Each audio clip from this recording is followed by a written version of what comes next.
Hello everybody! In this video, we are finally wrapping up all the Jakks specific King of the Monsters toys. So, apart from doing the Playmates Godzilla vs. Kong figures, what I also was endorsed to do, what Warner Bros. Also allowed me to do, was to do the toys on the previous movie, which is the Jakks specific King of the Monsters stuff. Even though the movie was like 2 years old now, it came out in 2019, I was glad to still be able to acquire these toys free of charge to do. So, to wrap up this entire series, I'm going to finish by recapping all the figures we have here, as a tradition that I do in my LEGO stuff. So, just bringing it to here. Might as well. This wasn't asked by them to do it, so I'm doing this out of my own free choice. But again, if you want to see the individual reviews that they have sponsored me to do, then be sure to check them out. Links are in the description and the screen, title card, they're everywhere. It's not that hard to find at all. And so, yeah, so I'm just going to be I'm going to be really general here. I'm not going to say a lot, but I'm just going to give an overall summary of my final thoughts on these figures. Now, sometime in the future, I'll probably do a comparison video, a company comparison, so Playmates or Jakks specific, which I'll compare these guys to the Playmates Godzilla vs. Kong figures. So, we'll see that coming. Anyways, let's get started. So, the King of the Monsters products. We've got these, we've got 3 playsets. We got 2 6-inch figures and 1 big figure. So, first and foremost, quality. The quality doesn't just come in the figures, but also the packaging. So let me show you exactly what I mean by the packaging. So let's kick it off. Go big or go home. This is the big G-Man. So this is where I guess Playmates later took inspiration and did their packaging, where they have this box. They got the big figure just sticking out and exposed, no cover, even though the tail was still in a plastic covering. But this is a good concept. Do you know why? Because it allows the customer to see the actual product physically with their own eyes, without any cover. They get to interact with it, they get to touch it before they actually consider purchasing the product and taking it out and playing with it. So this is good. This is the good style packaging. This is the one time Jakks actually did pretty well with their packaging. This is the concept you should have for any product that is like toys or anything, because this is how you can convince a kid to want to get a toy, because they can see it. They're going to have fun with it. Whereas, you just look at the box and there's nothing much else inside. This isn't Lego. This is an actual physical completed product. So, this is good. But then, that's the only one that's good. Then we've got these 6-inch ones. These big boxes. They just seem so extra. This giant box for a 6-inch figure. And then I'm looking at the Playmate stuff, the 6-inch figures. They have just that same old box with the figure exposed. Like, my goodness, this box, these types of packaging, it's nice and all in terms of the display. You can put this up on your shelf and it'll look nice, but it just seems so excessive and so unnecessary. For a 6-inch figure, for a small action figure, this doesn't seem like the ideal thing you want to put your figures in. And this is why Playmates exceeds in packaging. This isn't that. I don't know what to say. It looks nice and all, but just wouldn't be my ideal type of packaging, in my very personal opinion. So this isn't that good. And then we have the 3 playsets, the 3 main playsets. So Rodan, Mothra, and Ghidorah. Now this is okay because it's a playset. You can actually see the product, you can see the set, the entire set, everything that you get within it. But again, in my very personal opinion, seems a bit excessive again. It's not a Lego set, for crying out loud, but you know what? Because this is a playset, this makes sense that they have this style of packaging. Not that. Not the 6-inch. It should be this isn't, I don't even know what to say, but it's a pretty neat box. It's not bad, but like I said, seems a bit seems a bit excessive. So hopefully that was a little clear cut of the boxes. So moving on now. So now that we've looked at the actual boxes, like I said, the actual boxes seem to be pretty big for the stuff you get, except the best one is this guy, the big Godzilla. So basically, in my opinion, when I first saw these figures, I saw these playsets, I had somewhat of a Playmates expectation, but unfortunately that just wasn't the case. These figures really lacked in potential. I really felt like they could have been better. I feel like there were some areas where they fell and they were just it was just not good.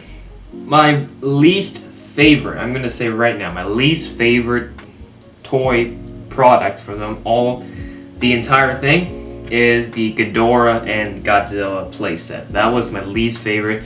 The small Ghidorah figure couldn't stand. The wings had to be folded up or he wouldn't be able to stand at all. The tails were a pain to install, and he just broke too easily. And the Godzilla figure was just so plain. It's just a smaller scale of this big guy. It's literally the same model, except this guy is upscaled to like a much bigger figure. Obviously, it's the same file that they used to mold these guys together. So this was the weakest playset in my opinion, the Godzilla and Ghidorah. But if you're gonna ask, okay, well, what is your? So yeah, that's my least favorite. What about my all-time favorite, with the best one from this entire wave?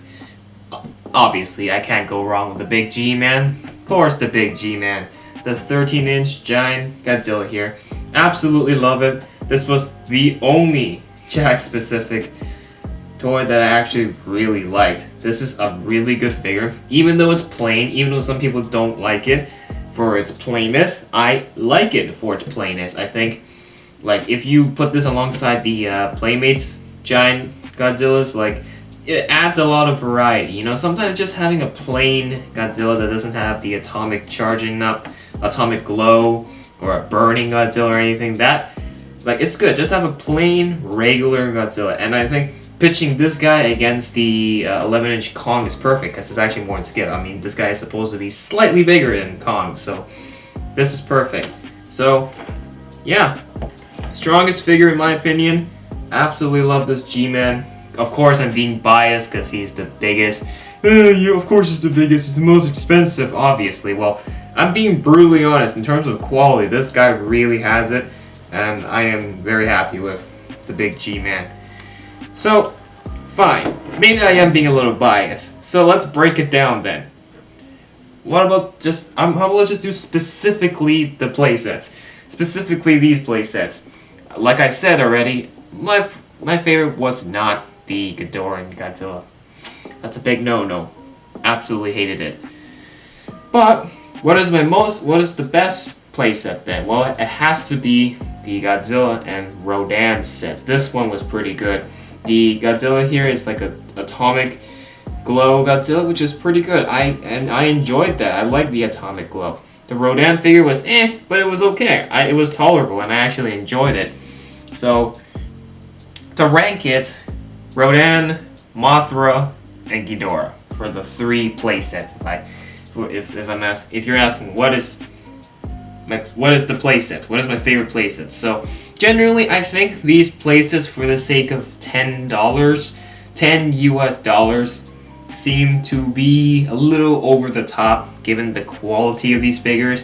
You basically get like 2 of these figures, a variant of Godzilla and another monster, and then like a backdrop, a cardboard backdrop. So I feel like for the value of it, should have been at least like $6 or $7, not $10. And obviously, like I said, the quality of especially Ghidorah wasn't the greatest, so I don't think they should be charging that high of a price. See, this big guy, it makes sense, because he's a big, hard plastic, pretty decent quality figure. So this price, which I think was $20, made sense. I think this guy's definitely the best in terms of price and quality, I think. So, I'm just being biased. This guy is the strongest, in my opinion. So, there's that. But how about the 6-inch figures? Well, we only got 2 6-inch figures. Surprisingly, we didn't get a 6-inch Godzilla, but later on, Playmates fixed it with a 6-inch Godzilla. So there's that. So we had 2, Rodan, Ghidorah. Who was the better one? I actually like both 6-inch figures. The Ghidorah one was okay. The Rodan one was also okay. Both were a little bit broken, not necessarily the best quality, but I think Ghidorah one was the much stronger one. Definitely the 6-inch Ghidorah is better because of the wingspan. He could pull up. You know, you can see this. He can pull up his. He can actually spread his wings, and he'll still be able to. To stand. Whereas the 3-inch one here cannot. So that's why I'm pretty. I'm not too impressed with it, but I think it's much.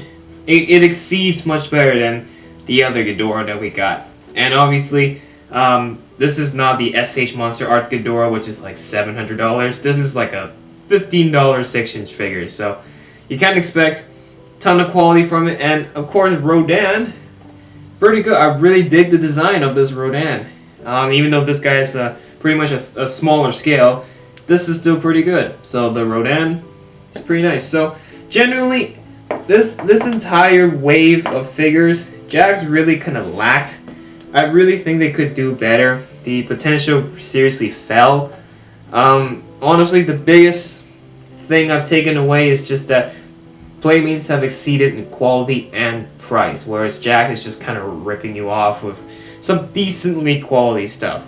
And I think if they're going to improve, they should really look at Playmates and see how they control their quality for the price that you pay too. So that's what I gotta say. I really think they should really consider taking a look. But overall, if there's one thing I have to recommend you guys from this entire wave, the big G-Man. Go big or go home. Forget the other ones. Go for the big G-Man. Trust me. There's just something about this G-Man that I just like it. I just genuinely really like it. I don't know. So yeah. So in the end, it's an okay wave. It just fell, man. It could have had more potential. If we had a 6-inch Mothra, because we only have one Mothra in this entire wave, that would be also be pretty neat. The burning Godzilla kind of, it was a spoiler. So I'm looking at looking at the NECA Godzilla, burning Godzilla, and seeing this. Just it needs more orange. This wasn't the best burning Godzilla that I've seen. And the Mothra again is okay, but I kind of wish we got a bigger 6-inch Mothra as well. So there's that. So of course, like I said, I recommend the big G-Man. And the other monsters, no, the playsets, they're more for kids. If you're a hardcore collector, I don't suggest you get it. This is the collector's item. So yeah. So again, if you want to see the individual reviews for these figures, they are available on the channel. Just go check it out. And that's it for this one. That's basically my recap of the 2019 Jakks Pacific Godzilla King of the Monsters toys. If you enjoyed, make sure to hit that like button and subscribe to the channel for more. And I am Mark45 Studios, and we'll see you all in the next one. Bye for now.